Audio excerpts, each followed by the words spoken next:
Yeah, really good question.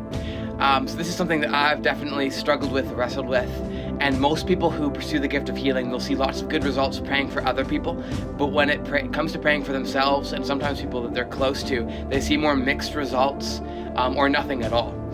So I'll give you like 3 or 4 really good points on this.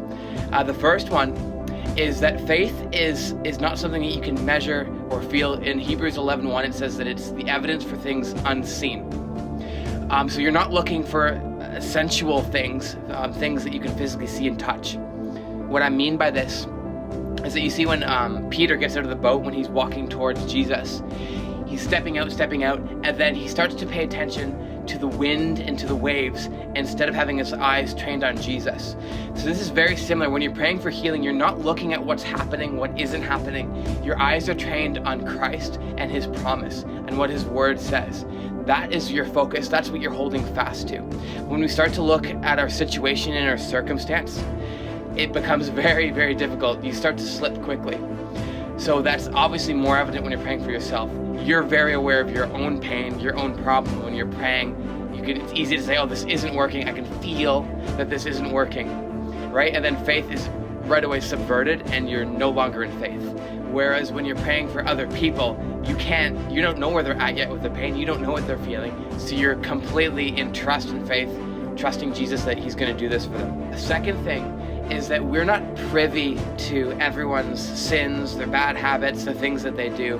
So when we're praying for strangers, we're typically not in a judgmental mind frame where we're not thinking, oh, do they really deserve this? We're not in that frame of mind at all when we're praying for strangers. Whereas when we're praying for ourselves, we are intimately aware of our own shortcomings, and often that can get in the way of just freely receiving God's grace for yourself.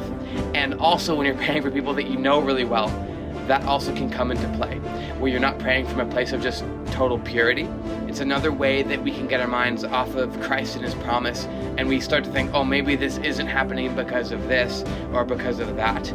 And the other thing is that if it's not happening, we can actually start to think the opposite. We can think, oh, I've lived righteously, I've done everything right, I've been checking all these boxes, I deserve to be healed. That's not faith. It's not works, it's by grace. So as soon as you start to bring up, oh, I deserve this because of some noble cause I want to do, or because I have earned it, or I haven't earned it, or this person's earned it, that gets really muddy really quickly, and your purity is not there, and faith is not there. We got to stay in grace. Lastly, I want to say that spiritual warfare is definitely a big component of this a lot of the time. The devil is able to mimic and create symptoms and put it on us. And often he'll do this when we're praying, and to make it seem like nothing's changing. To make it seem like, and hold it there long enough until we get tired out and we step out of faith. Now, when you're praying for other people in public, it'd be very difficult for the devil to orchestrate this and do the same thing with everybody. But when it's on yourself or on your family, I think the devil's able to come and just be a little bit more stubborn and resist you a little bit more. And he just wants to wear you out so that you give up. And when you give up, you're out of faith. So the solution to this is just be really aggressive, be really stubborn back, and don't back down. Maybe you've prayed 5, 6, 7, 8, 9 times. Just don't stop. Whenever something comes up, some sickness, illness, pain, just go after it. Wear the devil out, resist the devil, and he will flee from you. You'll have victory. So keep your eyes trained on Jesus and what his word says. Know that you're completely loved 24/7. Even on your worst day, he sees you perfect the way he sees Jesus all the time. And don't give up. Just be really tenacious. Don't back down. Resist the devil, and he will flee. If you don't quit, you win.